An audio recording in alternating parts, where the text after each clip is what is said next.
Video one, internet and literature.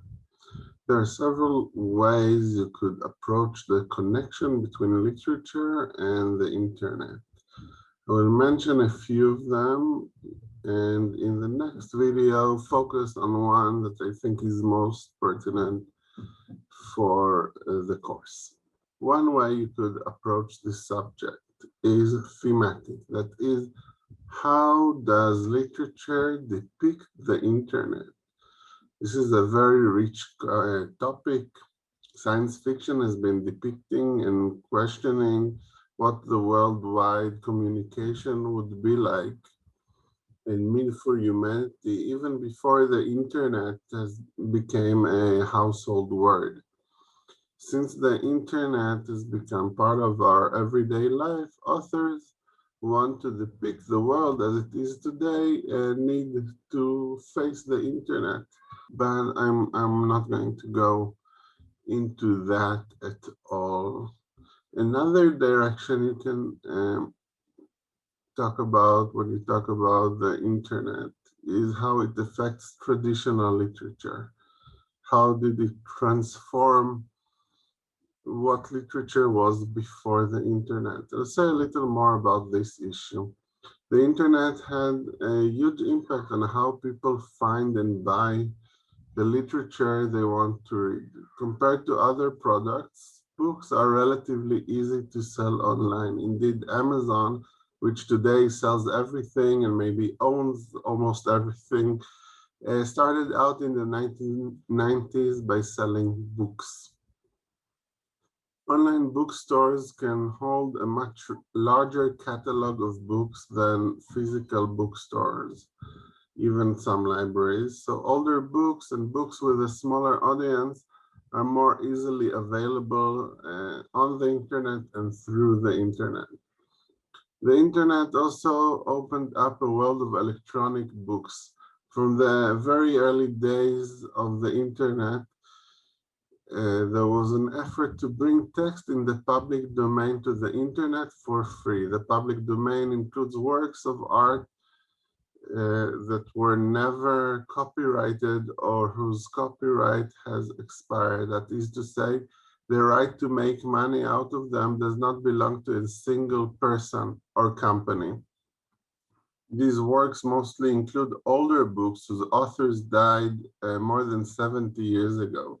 Thus, sites like Project Gutenberg upload huge amounts of texts that are available for free. A lot of these texts would be extremely rare, available only in specialized libraries, and are now easily accessible. Of course, copyrighted books can be downloaded for money or sometimes pirated as well. There's a lot more ebooks around than just the free ones. How reading ebooks is different from reading books on paper is still open to question. It is much debated among fans of literature. On the one hand, the text, the words themselves are the same, no matter if you read them in a book or on an iPad or on your phone or on a Kindle. It shouldn't matter. On the other hand, the experience of reading itself is not the same. For instance, one example of the difference is that when you have a book in your hand, you are holding an object that can only be that one specific book. So for one example of the difference between the experience of reading a book and reading a book on some kind of device is that when you are holding a book, that's an object that can only be that one single book. If you're holding Gulliver's Travels, you're holding Gulliver's Travels. The object itself cannot offer any distractions from that book. Of course, you can stand and go do something else, but it's not exactly the same thing when you're reading on your phone, a tablet, or a computer, or even a device dedicated to ebooks, an e-reader. You always have other options in the same thing you're holding in your hand. It is easy to move to checking your email or Facebook account, or just shift to a different book. The object you're holding has the potential to be anything else beside that book. Some studies have shown that people remember less when they read on screens compared to reading on paper. So that's another possible problem with ebooks and what the internet brings to literature. Personally, I love ebooks. I can enlarge the letters so it's easier to read. I never misplace a book in the middle of reading it, as I always do with paper books, and I don't get allergies from the dusty pages. Ebooks are also searchable. That means that if you remember a phrase, you can instantly find it. It also means that if you want to see how many times a text uses a certain word, you can do so. You want to know how many times the word love is mentioned in Pride and Prejudice, it's no problem with an ebook. If you wanted to do that with a paper book, you'd have to spend a long time. Academics have used programs to analyze vast amount of texts available online, producing linguistics and literary information that would be really impossible without this kind of computer analysis of scanned text. The internet also offers a lot of resources about traditional literature and many opportunities to discuss it in forums and Facebook groups. Think though, the internet mainly offers more things to do that are not reading books.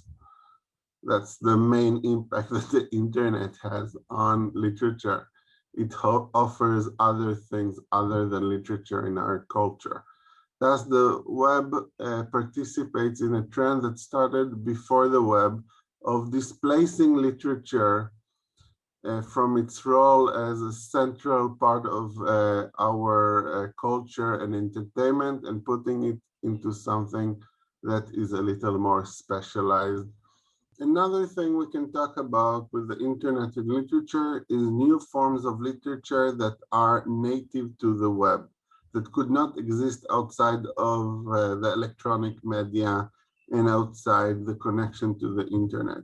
Different writers have experimented with writing hypertext novels, that is, novels where readers can press different links to determine what they read, sort of imitating or using the experience of surfing the web as part of literature. Others wrote stories in the form of Twitter feeds. Instead of publishing their stories chronologically, they publish them through Twitter. Yet other experiments include a novel in the form of a phone app that allows you to read certain sections only if you are at a certain place on the globe, using GPS technology like Waze or Pokemon Go to ensure that reading the novel in New York and in London are two different experiences. And if you want to read the whole thing, then you really have to travel to a lot of places in order to read the whole novel. It's an experiment.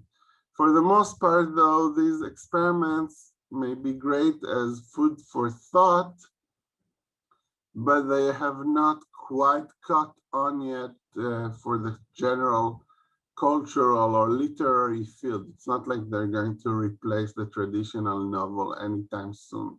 Perhaps someday they will. I sort of doubt it. In the next video, I will focus on the internet as a place where it is much easier to publish than in the past, than in the print technology era.